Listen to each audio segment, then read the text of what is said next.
नमस्कार, आप देख रहे हैं सुदर्शन न्यूज। मैं आपके साथ अनुष्का। चलिए शुरुआत करते हैं बुलेटिन का। प्रधानमंत्री नरेंद्र मोदी की डिजिटल इंडिया मिशन को उत्तर प्रदेश में योगी सरकार तेज गति से आमली जामा पहनाने में जी जान से जुटी हुई है। इसके तहत वर्ष के अंत दिसंबर तक कन्नौज पुलिस के सभी थाने मोटी मोटी फाइलों के जंजालों से मुक्त हो जाएंगे। इसी के साथ कन्नौज पुलिस पूरे प्रदेश में पहला ऐसा जिला होगा जहां सारे थाने ई ऑफिस सिस्टम प्रणाली पर पूरी तरह से काम करते नजर आएंगे, जहां कागजों पर लिखा पढ़ी का दौर नए साल से गुजरे जमाने की बात हो जाएगा। दरअसल स्मार्ट पुलिसिंग की दिशा की ओर कदम बढ़ाते हुए कन्नौज पुलिस सभी थानों, सीईओ ऑफिस और एडिशनल ऑफिस समेत तमाम पुलिस ऑफिसेज में ई ऑफिस सिस्टम लागू कर देगी। इसके लिए तैयारी और ट्रेनिंग लगभग पूरी हो चुकी है। साथ ही सभी थानों और ऑफिस को ई ऑफिस सिस्टम से संबंधित उपकरण उपलब्ध करा दिए गए हैं। कन्नौज एसपी अमित कुमार आनंद ने बताया कि मुख्यमंत्री योगी आदित्यनाथ द्वारा डिजिटल इंडिया मिशन को बढ़ावा देने की दिशा में लगातार काम किया जा रहा है। इसी के तहत उत्तर प्रदेश पुलिस में तकनीकी सुधार और आधुनिकीकरण की दिशा में बड़े कदम उठाए जा रहे हैं। इसी दिशा में कन्नौज पुलिस ने बड़ी फाइल करते हुए सभी थानों को दिसंबर 2024 तक पूरी तरह से डिजिटल बनाने का लक्ष्य निर्धारित किया गया है। इस पहल के तहत थानों में मोटी मोटी फाइलों का जमाना खत्म होगा और ई ऑफिस प्रणाली के माध्यम से प्रशासनिक कार्यों को डिजिटल प्लेटफॉर्म पर सुचारू रूप से संचालित किया जाएगा।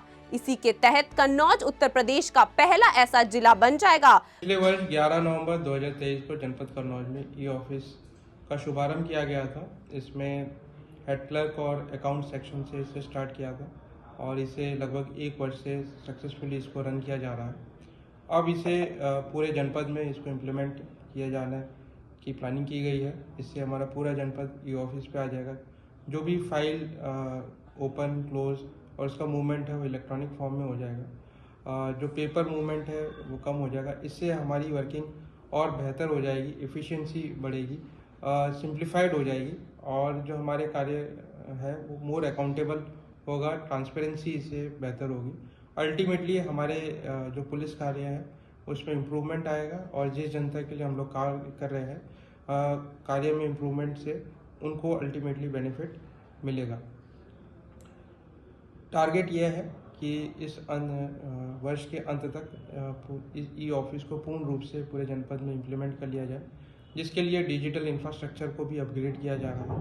आज हमारे जनपद में जितने भी जीओज हैं और एसएचओज हैं उनको लैपटॉप वितरण किया गया है, ताकि जो आने वाले समय में हम लोग पूर्ण रूप से डिजिटल ई ऑफिस पे मूवमेंट करने जा रहे हैं उसमें हम लोग पूरी तैयारी रहे। इसके लिए इनको ट्रेनिंग भी दी जा रही है और इस साल के अंत तक हम लोग पूर्ण रूप से ई ऑफिस पे आ जाएंगे और कन्नौज पुलिस ई ऑफिस को पूरी सक्सेसफुली रन करेगी। खबर यूपी के लखनऊ से है, जहां विद्युत कर्मचारी संयुक्त संघर्ष समिति उत्तर प्रदेश ने पावर कॉर्पोरेशन प्रबंधन पर झूठ के सहारे अरबों रुपए की बिजली विभाग की है, लेकिन संपत्तियों को चुनिंदा निजी क्षेत्रों को बेचने में लगा हुआ है। प्रबंधन ने कहा 42 जनपदों के निजीकरण होने के बाद शेष बचे पदों में वृद्धि की जाएगी। बता दें कि वर्ष 2000 में विद्युत परिषद का विघटन होने के समय तक अभियुक्त प्रबंधन था।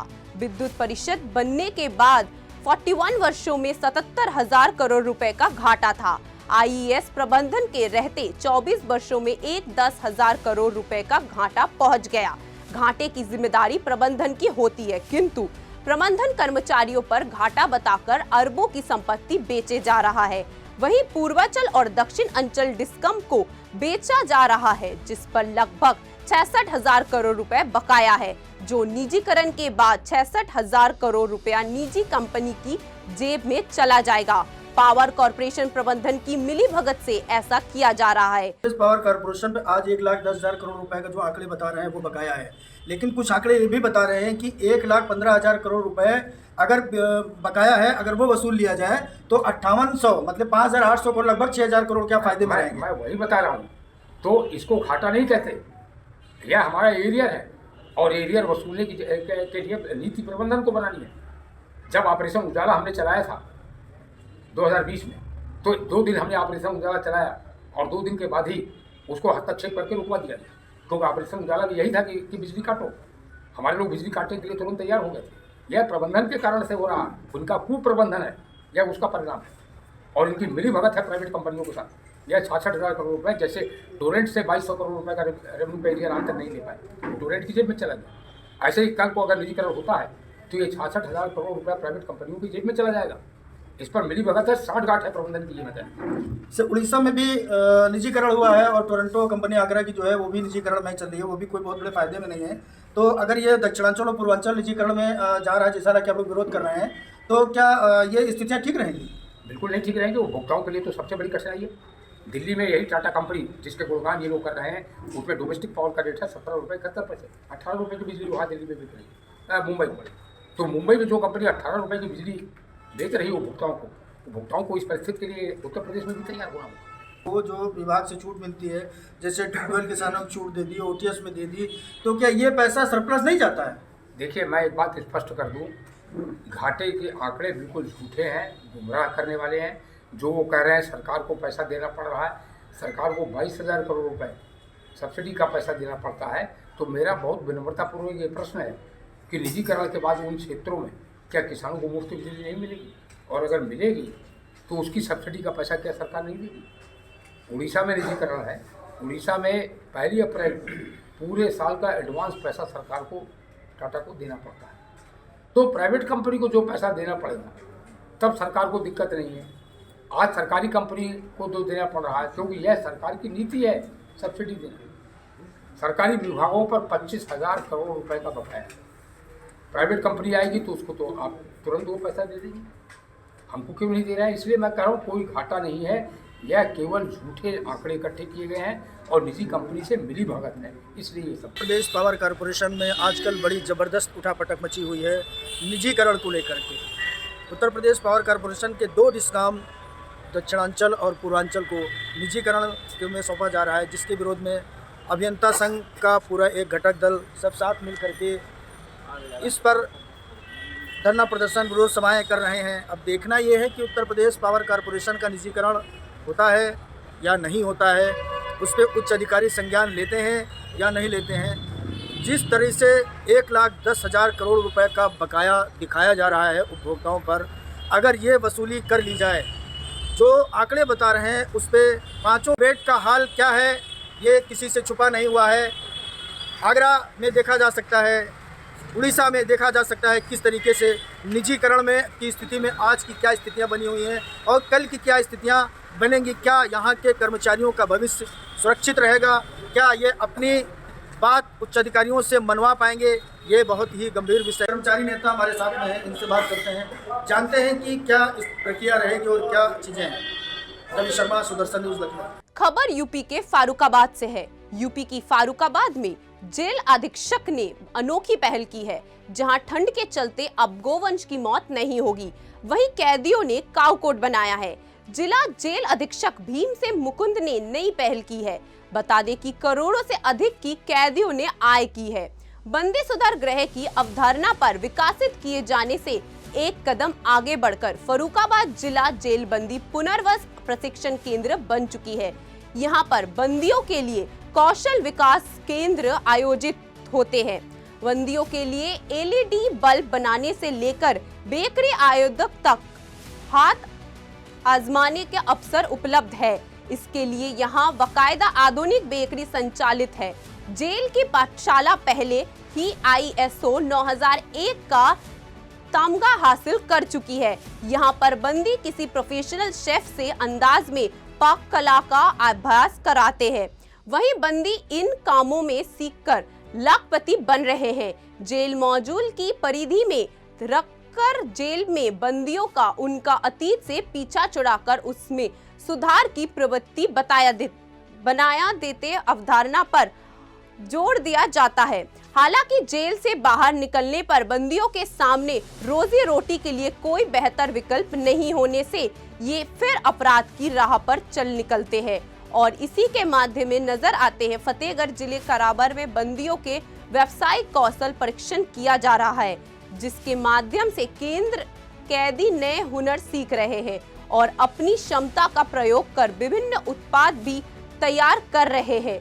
जिला जेल अधीक्षक भीम से मुकुंद ने बताया कि जेल में सभी कैदियों के समान अवसर उपलब्ध है।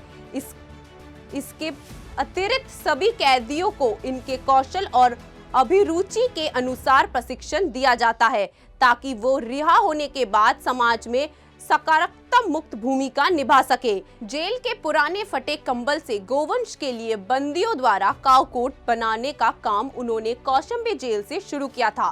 प्रधानमंत्री तक इसका उल्लेख अपनी मन की बात कार्यक्रम में भी किया था, जिसका फोटो सहित उल्लेख कार्यक्रम के आधिकारिक कॉफी टेबल बुक में भी किया गया। इसका क्या मुख्य उद्देश्य है? एक्चुअली आप सब लोग जानते हैं कि इस समय अब सर्दी शुरू हो गई है, कोहरा भी पड़ने लगा है, तो रात में अक्सर जो गाय आवारा घूमती हैं या जिनके सड़क पे आ जाने से अचानक से वाहन के टकरा जाती हैं तो उनको भी नुकसान पहुंचता है, वाहन चालक को भी नुकसान पहुंचता है और रोड एक्सीडेंट हो जाता है। तो हमने रिफ्लेक्टर कॉलर बैंड बनाए हैं जो कि हमारे बंदियों ने ही बनाए हैं। तो उनको गायों को पहनाया जा रहा है, जिससे गाय पर लाइट जब पड़ेगी वाहन की तो दूर से ही वो रिफ्लेक्टर चमकने लगता है, जिससे वाहन चालक को ये आभास हो जाता है कि आगे कोई जो है अन्ना जानवर बैठा हुआ है। कौशल विकास योजना के अंतर्गत बंदियों को रोजगार दिया जा रहा है। अब तक क्या क्या रोजगार दिया है और इन्हें कितना पारिश्रमिक दिया जाता है? रोजगार में हमारे यहाँ OJOP के अंतर्गत LED बल्ब बनाया जा रहा है। ODOP में हम लोग रामनामी चादर, गमछा, पटका ये बना रहे हैं और अब ये रिफ्लेक्टर भी हम लोग बनाने जा रहे हैं, ये भी बन रहे हैं। और अभी तक मैंने अपने कार्यकाल में 1 करोड़ से ज़्यादा का भुगतान जो है बंदियों को बेजिज मद में जो है कर दिया गया है। खबर यूपी के मुजफ्फरनगर से है, जहां बांग्लादेश में हिंदुओं पर हो रहे अत्याचार को देखते हुए भारत में रहने वाले हिंदू समाज के सब्र का बांध अब टूटने लगा है। हिंदुस्तान के कई राज्यों में धरना प्रदर्शन शुरू हो चुके हैं। हिंदू संगठन, सामाजिक संस्थाएं बांग्लादेश में हो रहे अत्याचार के विरोध में आक्रामक प्रदर्शन कर रहे हैं और इसी कड़ी में उत्तर प्रदेश के जनपद मुजफ्फरनगर में हिंद मजदूर किसान समिति के तत्वावधान में जिला अधिकारी कार्यालय के बाहर संस्था के कार्यकर्ताओं ने प्रदर्शन करते हुए जिला अधिकारी के माध्यम से प्रधानमंत्री मोदी का ज्ञापन किया है, जिसमें बांग्लादेश में रहने वाले हिंदुओं पर हो रहे अत्याचार के मामले में भारत सरकार से हस्तक्षेप करने की मांग की गई है। संस्था के कार्यकर्ताओं की मांग है कि भारत सरकार या तो वहां पर हस्तक्षेप करते हुए उन हिंदुओं की सुरक्षा बांग्लादेश सरकार पर दबाव बनाकर सुनिश्चित करवाए या उन हिंदुओं को भारत में लाया जाए। भारत में जब करोड़ों की संख्या में रोहिंग्या और घुसपैठिया रह सकते हैं तो बांग्लादेश में रहने वाले हिंदुओं के लिए भी भारत सरकार को बड़ा दिल करते हुए उन्हें भारत में लाने की व्यवस्था करनी चाहिए। कारण यह है, बांग्लादेश में जो दिन पे दिन हिंदुओं के अत्याचार बढ़ते जा रहे, बांग्लादेश में जो संत चिन्मय दास जी ने उन्होंने आवाज़ उठाई तो उन्हें गैर कानूनी तरीके से गिरफ्तार कर लिया गया, उन पर देशद्रोह का मुकदमा हो गया। हम प्रधानमंत्री जी को ज्ञापन दे रहे DM के माध्यम से कि इसमें कुछ आवश्यक कार्रवाई करे, जो वहाँ हिंदुओं पर अत्याचार हो रहे या तो अत्याचार बंद हो जा या उन्हें हिंदुओं को यहाँ लिया। इसलिए क्योंकि वहाँ असहनीय पीड़ा दी जा रही है, वहाँ औरतों पे, महिलाओं पे, बच्चों पे अत्याचार हो रहे, बड़ों को मारा जा रहा है, बड़ी भयंकर वीडियो सामने आ रही। इसलिए प्रधानमंत्री को इस पर कुछ कार्रवाई करनी चाहिए। भाई कारण ये है कि जो हमारे हिंदू संत चिन्मयानंद को बिना कारण के गिरफ्तार किया गया वहाँ की सरकार ने और हिंदुओं पर अत्याचार कर रहे। अगर उनके पक्ष में हिंदू कुछ इकट्ठा हुए तो उन पर भी वहाँ की सरकार ने, पुलिस ने लाठीचार्ज किया और उपद्रवियों ने उन हिंदुओं को दौड़ा कर पीटा। उसके विरोध में हम लोग प्रदर्शन कर रहे हैं कि हम DM को ज्ञापन देंगे प्रधानमंत्री जी के नाम कि हमारे जो प्रधानमंत्री जी हैं नरेंद्र मोदी जी, दमदार शानदार प्रधानमंत्री, वहाँ की सरकार पर दबाव बनाए और वहाँ के हिंदुओं को सुरक्षित महसूस करे। जैसे यहाँ के रोहिंग्याओं के लिए यहाँ के कुछ नेता और कुछ व्यक्ति यहाँ बोलते हैं, आज वे सेकुलर कहाँ गए? जो हिंदुओं पर अत्याचार हो रहा बांग्लादेश में, वे चुप क्यों हैं? क्या कारण है ये? यूपी के चित्रकूट में समाज कल्याण विभाग द्वारा संचालित मुख्यमंत्री समयोग विवाह योजना के अंतर्गठन आज राष्ट्रीय रामायण मेला परिसर सीतापुर चित्रकूट में 181 जोड़ों का सामूहिक विवाह कार्यक्रम का आयोजन किया गया, जिसका शुभारंभ मुख्य विकास अधिकारी अन्य जनप्रतिनिधियों द्वारा ही दीप प्रज्वलित और माल्यार्पण कर प्रारंभ किया गया, जिला अधिकारी ने कहा कि आज बड़े हर्ष का विजय है कि इस राष्ट्रीय रामायण मेला परिसर में नव विवाहित 181 जोड़ों का यहां पर प्रदेश सरकार द्वारा मुख्यमंत्री सामूहिक विवाह योजना अंतर्गठन कराया गया। देश के प्रधानमंत्री नरेंद्र मोदी के द्वारा और उत्तर प्रदेश के यशस्वी मुख्यमंत्री जी के द्वारा समाज कल्याण विभाग से ये शादियाँ 200 शादियाँ हुई हैं और 200 जोड़ों की शादी आज बड़े खुशी से पूर्ण ढंग से मंत्र उच्चारण करके सभी शादियाँ अच्छे ढंग से कराई गई, 7 फेरे लगाए गए और उनके लिए 35,000 उनके खाते में, लड़के के खाते में पहुंच जाएगा। 10,000 का उनको सामान आदि सब मिलेगा, बेटी बंद मिलेगी और इसके बाद 6,000 बाकी सामान सभी को मिलेगा और ये शादी सब मिला करके 51,000 रुपये की शादी की जा रही है, जिसमें वर और वधू का पूरा परिवार, पूरे रिश्तेदार सभी लोग आए हैं और सभी को भोजन मिलेगा। माननीय मुख्यमंत्री जी के द्वारा सभी के लिए इन योजनाओं का लाभ दिया जा रहा है और खुशी शादी लोग करा रहे हैं। खबर फारुखाबाद से है, जहां मेनपुरी में तैनात टीचर के कागज लगा फर्जी तरीके से फारुखाबाद में टीचर बनने का मामला सामने आया है, जिसमें प्राथमिक विद्यालय की टीचर को बर्खास्त किया गया। बता दें कि टीचर दूसरे टीचर के अभिलेखों से नौकरी कर रही थी, जहां मानव संपदा आईडी जनरेट करने पर खुलासा हुआ। जनपद मेनपुरी के प्राथमिक विद्यालय कुचेला में सहायक अध्यापक के पद पर नया यादव तैनात है, तो वहीं बेसिक शिक्षा अधिकारी ने फर्जी तरीके से नौकरी करने वाली नेहा यादव को बर्खास्त कर दिया। बीएसए गौतम प्रसाद नेहा यादव के खिलाफ मामला दर्ज करने के लिए खंड शिक्षा अधिकारी को निर्देश दिए। पूरा मामला फतेहगढ़ के वैश्विक शिक्षा अधिकारी कार्यालय का है। हमारे यहाँ एक टीचर की 12,460 में नियुक्ति हुई थी और जांच में पाया गया कि वो दूसरे के मार्कशीटों पर काम कर रही है और कमेटी के समक्ष प्रस्तुत करके जांच कराएगी, तो उसमें दोषी पाई गई कि दूसरे के मार्कशीट पे काम कर रही है। वो टीचर मैनपुरी में वर्तमान में काम कर रही, उसकी मार्कशीटों पर लगा के अपनी नौकरी पाई थी। इसके आधार पर इनकी सेवा से निरस्त कर दिया गया, इनको सेवा समाप्ति कर दी गई है और FIR के आदेश दिए गए खंड शिक्षा अधिकारी अहमदाबाद को। यूपी के हरदोई जनपद में मुख्यमंत्री योगी आदित्यनाथ के निर्देशों पर खड़ा उतरता हुआ जिला पंचायत विभाग नहीं दिखाई दे रहा है। जिला पंचायत विभाग के द्वारा बनवाई जाने वाले सड़क भ्रष्टाचार की भेंट पड़ती हुई नजर आ रही है। विभाग के द्वारा सड़क निर्माण कार्य में जमकर भ्रष्टाचार किया जा रहा है, जिसको लेकर ग्रामीणों ने कई बार जिला प्रशासन से गुहार लगाई, लेकिन किसी भी प्रकार की कोई कार्रवाई नहीं हुई। तो मुख्यमंत्री ने ग्रामीणों के न्याय की गुहार लगाई है और भ्रष्टाचार करने वाले लोगों पर कठोर कार्रवाई करने की मांग की है। ये सड़क बनाई ठेकेदार ने, इसमें सारी बजरी या मोटरसाइकिल लेकर निकले, रपट के गिर पड़े, मोड़ी मोटरसाइकिल इतने यहाँ मतलब गिट्टी उखड़ी पड़ी है। निर्माण यही 15-16 दिन हुए होंगे। ये सड़क भैला मोह से समाजपुर जाती है तहसील। यहाँ 15 दिन पहले इस गांव की रोड का निर्माण हुआ था, जो कि भैला मुँह से समाजपुर को जोड़ती है। तो उसमें ठेकेदार ने बहुत घटिया काम किया, मानक के अनुरूप नहीं किया है। जो बजरी या पत्थर जो भी डाला है सब पूरा उखड़ा जा रहा है। सरकार से यही मांग करना चाहता हूं कि इसकी जांच कराई जाए और जो इसके दोषी हों उनको दंडित किया जाए और उस पर जुर्माना लगाया जाए। ये मार्ग कहां से कहां को जाता है? ये भैला मुँह से समाजपुर जाता है, जो तहसील मार्ग है।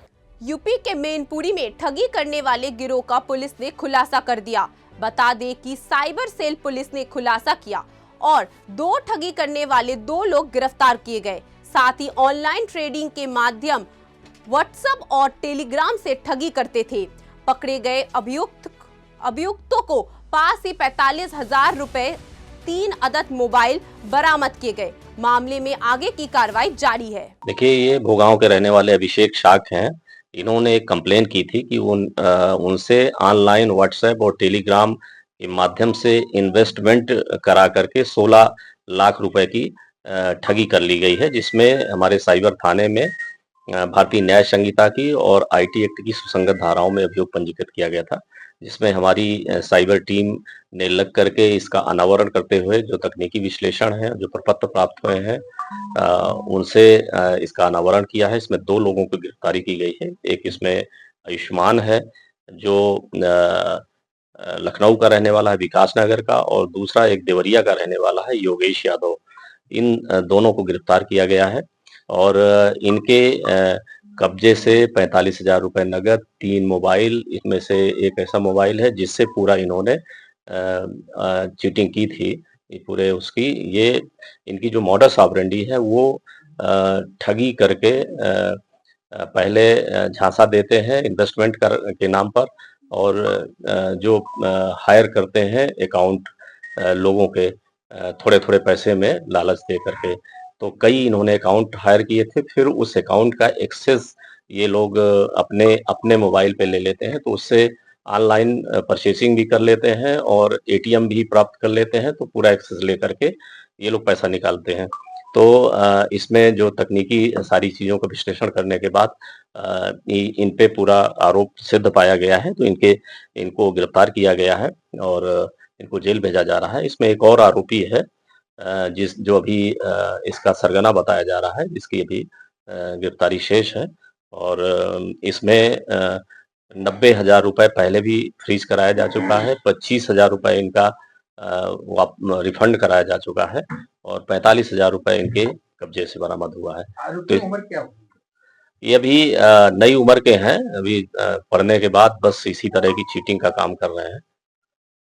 ये कहाँ पैसा खर्च करते हैं? देखिए, अभी तमाम तरह के इनके शान शौकत अभी पूछताछ हुई है, तो ये कभी पार्टी करते हैं, कभी तमाम तरह के शान शौकत हैं जिसके लिए ये खर्च करते थे। यूपी के मथुरा में बाइक सवार चचेरे भाइयों को बम्पर ने रौंद दिया, जिसके 3 भाई की मौत हो गई। वहां 3 तक ही बाइक पर सवार थे। तीनों बाइक से नामकरण संस्कार में थाना यमुना पर के गांव गोपालपुर में शामिल होकर वापस लौटने समय दर्दनाक हादसा हो गया।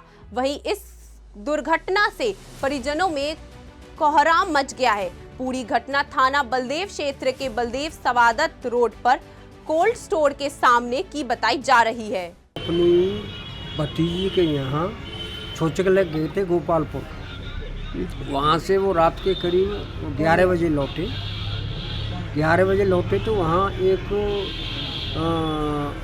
जो है वाहन कोई बिहारी कोल्ड स्टोर के सामने वो वाहन ने उनको जो 3 हमारे जो है साथी हैं, हमारे यहाँ गांव के सदस्य हैं, वो 3 उनको रौंद दिया है। उनकी डेथ हो गई मौके पर ही और वो लापता है। वाहन उसका कोई पता नहीं है और जब संज्ञान में आ जाएगा, जब उसका नाम लेके उस पर कार्रवाई होगी।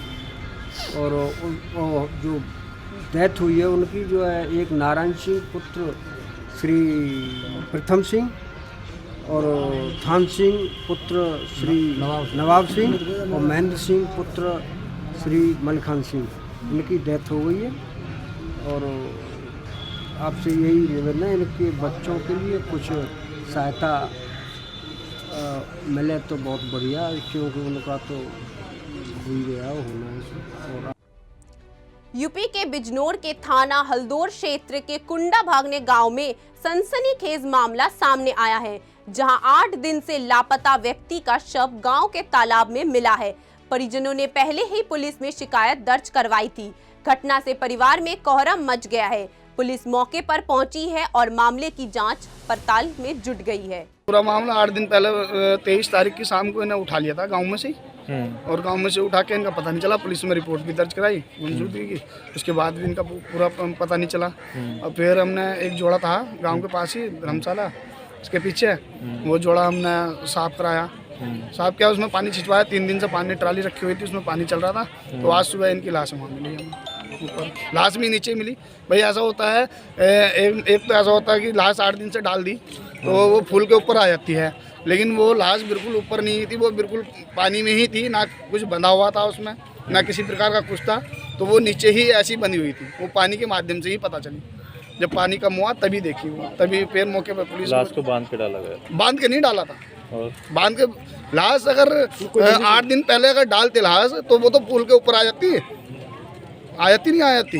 और जब लाश मैं कुछ बांधा ही नहीं था तो वो तो सुबह डाली हो का कल डाली हो, किसी ने जैसे भी करा हो, वो तो हम आगे की बात कह नहीं सकते क्या है, लेकिन आज सुबह हमें लाश मिली। यूपी के प्रयागराज में विश्व हिंदू महासंघ के प्रांतीय अधिवेशन में भारत को हिंदू राष्ट्र घोषित करते और वक्फ बोर्ड समाप्त करने के साथ ही ना बटेंगे ना कटेंगे, हम सनातनी हैं, सनातनी ही रहेंगे जैसे प्रस्तावों पर बहस की जाएगी। बता दें कि ये बातें विश्व हिंदू महासंघ के प्रदेश अध्यक्ष ने एक प्रेस वार्ता में कही। विश्व हिंदू महासंघ उत्तर प्रदेश का प्रांतीय अधिवेशन संगम नगरी प्रयागराज में संगम तट पर 29 नवंबर से 1 दिसंबर तक होने जा रहा है। गोरक्ष पीठाधीश्वर योगी आदित्यनाथ जी महाराज जी के आशीर्वाद से होने वाले इस अधिवेशन में हम विभिन्न प्रकार के प्रस्ताव लाएंगे। उन प्रस्तावों में कुछ प्रमुख हैं, जैसे भारत को हिंदू राष्ट्र घोषित किया जाए, वक्फ बोर्ड को समाप्त किया जाए, काशी विश्वनाथ व श्री कृष्ण जन्मभूमि को अतिक्रमण से मुक्त किया जाए, गौ माता को राष्ट्र माता का दर्जा दिया जाए, न बटेंगे न कटेंगे, सनातनी हैं, सनातनी रहेंगे। हम इस प्रकार के विभिन्न प्रस्तावों को लाएंगे और उन प्रस्तावों को पारित करने के बाद हम भारत सरकार और उत्तर प्रदेश सरकार को इसके क्रियान्वयन हेतु भेजेंगे और विश्व हिंदू महासंघ यह दबाव बनाएगा कि हमारे प्रस्तावों पर सरकार विचार करे और इन्हें लागू करने का प्रयास करे। मेरा नाम भिखारी प्रजापति, प्रदेश अध्यक्ष विश्व हिंदू महासंघ उत्तर प्रदेश। खबर राजस्थान के नीमका थाना से है, जहां नजदीकी ग्राम चला गुहाला के बिजली विभाग के कनिष्ठ अभियंता और जीएन संजय चौधरी को एसीबी ने 1500 रुपए की रिश्वत लेते गिरफ्तार कर लिया और मामले में आगे की कार्रवाई जारी है।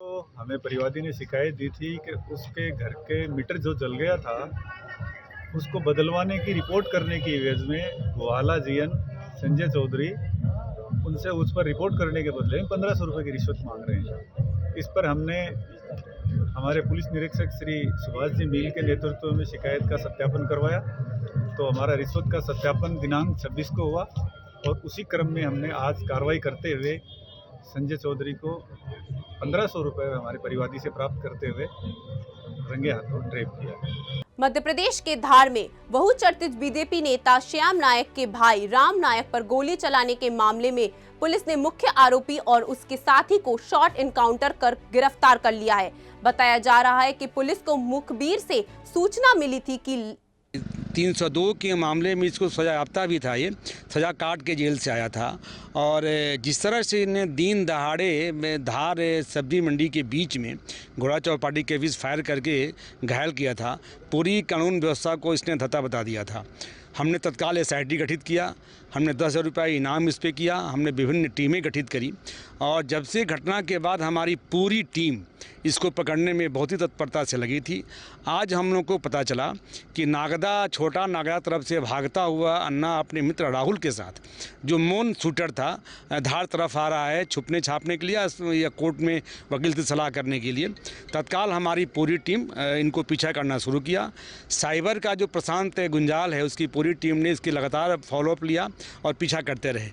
जैसे इसके भागने की सूचना मिली, हमारे सीएसपी रविंद्र कोतवाली, थाना प्रभारी नौगांव, स्वतः मैं, हम लोगों ने काफ़ी घेराबंदी किया। अब बहुत मुश्किल से हम लोगों ने इसको अपने गिरफ्त में लेने का प्रयास किया। जैसे यह पुलिस से घिरता हुआ। खबर आसाम की डिब्रूगढ़ से है। डिब्रूगढ़ की पहली बार एक पिता अपनी पुत्री के विवाह को उपलक्ष्य में 21 जोड़ों का विवाह का मांगलिक मंत्रोच्चार से संपन्न करवाया।